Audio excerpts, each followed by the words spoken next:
Uncountable కి is వాడాలా? Simple గా ఏంటంటే ఇందాక మనము ఒక డిస్కషన్ చేసేటప్పుడు అన్కౌంటబుల్ నౌన్స్ కౌంటబుల్ నౌన్స్ గురించి మాట్లాడుకున్నాం. లెక్క పెట్టదగ్గ వాటిని కౌంటబుల్ నౌన్స్ అంటే, లెక్క పెట్టలేని వాటిని అన్కౌంటబుల్ నౌన్స్ అని చెప్తాం అనుకున్నాం. అన్కౌంటబుల్ నౌన్స్ కి ఏం వాడాలి? ఫస్ట్ మనము అన్కౌంటబుల్ నౌన్స్ లెక్క పెట్టలేని వాటికి కొన్ని ఎగ్జాంపుల్స్ ని రాసుకుందాం. వాటర్, ఇంకా క్లారిటీ, ఇంకా లవ్, ఇంకా డెవోషన్. లెక్క పెట్టలేమండి, ఇవన్నీ కౌంట్ చేసేవి కాదు.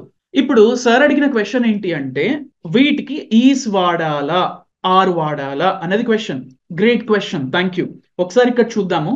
నీళ్లున్నాయి అక్కడ అని చెప్పాలంటే దెర్ ఈస్ వాటర్ అని చెప్పాలా? వాటర్ అనేది అన్కౌంటబుల్, లేకపోతే దేర్ ఆర్ వాటర్ అని చెప్పాలా? ఇది క్వశ్చన్. వాటరా?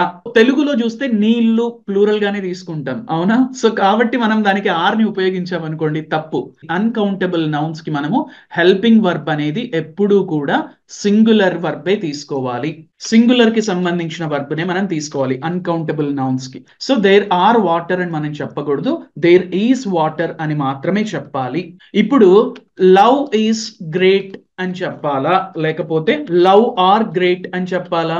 లవ్ అనేది కూడా అన్కౌంటబుల్ నౌనే. ఆబ్వియస్ గా అన్కౌంటబుల్ నౌన్ కి ఈసే యూస్ చేయాలి. Love is great. అతని క్లారిటీ గురించి మాట్లాడుతున్నాను, హిస్ క్లారిటీ.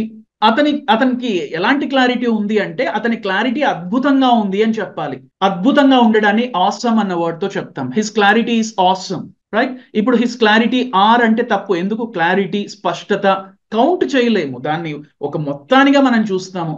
అన్కౌంటబుల్ నౌన్స్ కి మనము ఈస్ ని మాత్రమే యూస్ చేస్తాము. అన్కౌంటబుల్ నౌన్స్ కి మనము సింగులర్ గానే భావించాలి. ఈ అన్కౌంటబుల్ నౌన్స్ కి వేటిని కూడా మనం ప్లూరల్ చేయలేము. వారు అడిగినటువంటి ఫస్ట్ క్వశ్చన్, అన్కౌంటబుల్ నౌన్లకి మనం ప్లూరల్ తయారు చేయొచ్చా? ఇప్పుడు వాటర్ ఉంది, వాటర్స్ అనలేము. క్లారిటీ ఉంది, క్లారిటీస్ అనలేము. లవ్ ఉంది, లవ్స్ అనలేము. డివోషన్ ఉంది, డివోషన్స్ అనలేము. అవి సింగులరే ఎప్పటికీ. రైస్ ఉంది, బియ్యం అండి, అన్కౌంటబుల్ నౌనే. అదేంటి సార్ బియ్యాన్ని లెక్క పెడతాము అంటే, లాజిక్ అది కాదనుకోండి.